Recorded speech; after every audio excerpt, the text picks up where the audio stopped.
Salut à tous, ça y est, j'ai un appartement avec un bureau sur lequel je vais pouvoir poser mon ordinateur et ma tablette. C'est le grand luxe.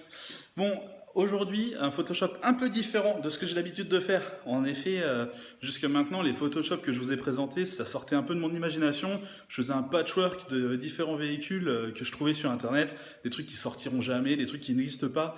Aujourd'hui, le but, c'est de faire la prochaine BMW M5 G30.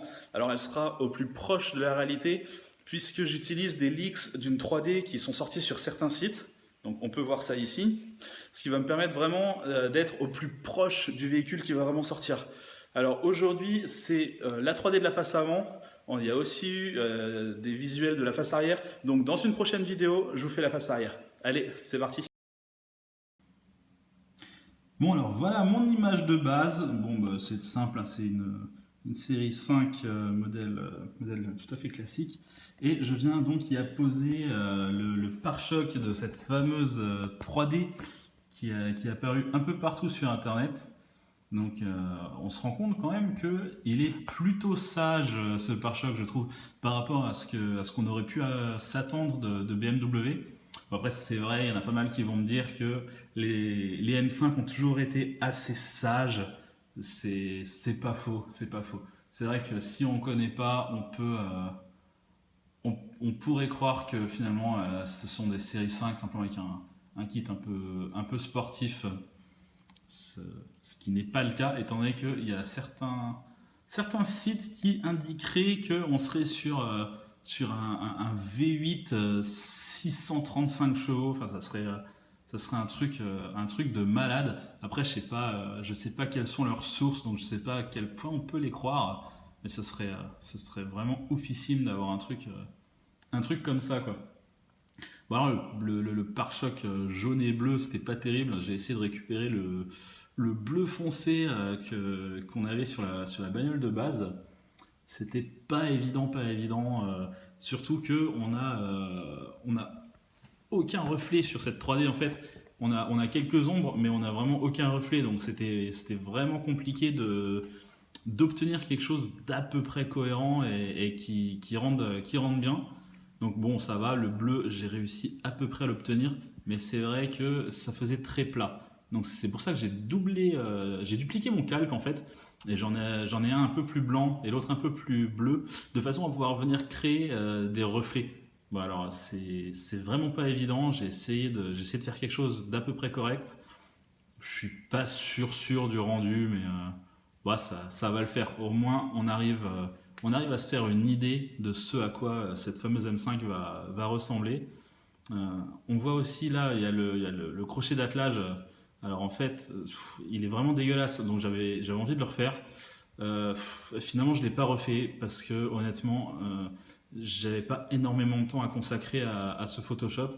Donc j'ai décidé que bon voilà, on garderait ce cache de crochet d'attelage qui est pas forcément dans la perce, qui est pas forcément très propre. Mais bon, ça fera l'affaire pour se rendre compte de ce à quoi pourrait ressembler la voiture. J'avoue que je voulais que la vidéo sorte assez rapidement, puisque voilà, les fameuses images sont sorties il y a quelques jours, je crois que c'était ce week-end. Donc voilà, ça fait vraiment quelques jours que c'est sorti. Je voulais faire ce Photoshop assez rapidement. Donc voilà, là je suis en train de mettre des grilles nids d'abeilles, donc c'est clairement le même type qu'il y avait sur les images de la 3D, donc là on est vraiment cohérent avec ce que ça pourrait donner en vrai. J'ai rajouté un peu d'ombre parce qu'on voit aussi sur la 3D que c'est assez profond finalement, donc il faudrait pas qu'on ait l'impression que la grille soit trop près de nous finalement.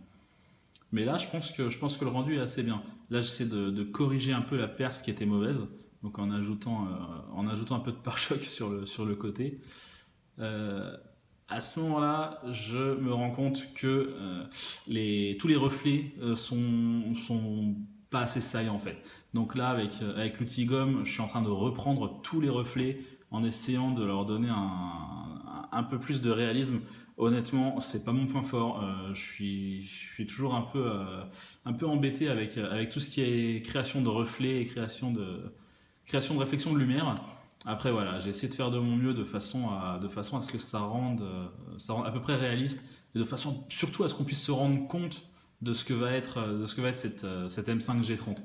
Donc, je pense qu'on va vraiment pas être loin du modèle qui sortira normalement en 2017, on ne sait pas exactement quand. Alors là, voilà, honnêtement, je suis pas sûr que ça va y être. Ils ont un petit peu arrêté de le mettre sur les derniers modèles. Moi, je trouvais ça vraiment sympa. Donc voilà, la petite ouïe latérale sur l'aile, c'est mon petit plaisir. Je me suis dit que j'allais la mettre quand même. Et après, voilà, elle y sera sûrement pas, c'est pas grave. À ce moment-là, je me rends compte voilà, que par rapport au modèle M, les haricots BMW sont pas chromés sur les M. Ils sont vraiment noirs pour donner un côté plus agressif. C'est un peu ce que j'aime faire sur les autres Photoshop, vous vous en êtes sûrement rendu compte. Donc, eh ben voilà, c'est pareil. Je l'ai fait ici également. Donc voilà, on noircit énormément. Je descends la luminosité. On les place en plastique noir. Et là, on obtient vraiment une vraie M5, quoi. Un modèle carrément plus agressif, carrément plus sympa. Donc voilà, personnellement, je pense que avec ce Photoshop, je suis relativement proche de ce qui va sortir l'an prochain. On verra bien, on aura la réponse dans quelques mois, quand elle sera présentée officiellement. Bon alors voilà, c'est la fin de cette vidéo. Alors si vous voulez voir la suite, donc la face arrière, vous pouvez cliquer ici quand ce sera disponible. Vous pouvez vous abonner pour voir plus de vidéos de ce genre. N'hésitez pas à liker, à commenter et surtout partager un maximum cette vidéo donc sur vos Facebook, sur vos forums de club. N'hésitez vraiment pas. Allez, bye bye.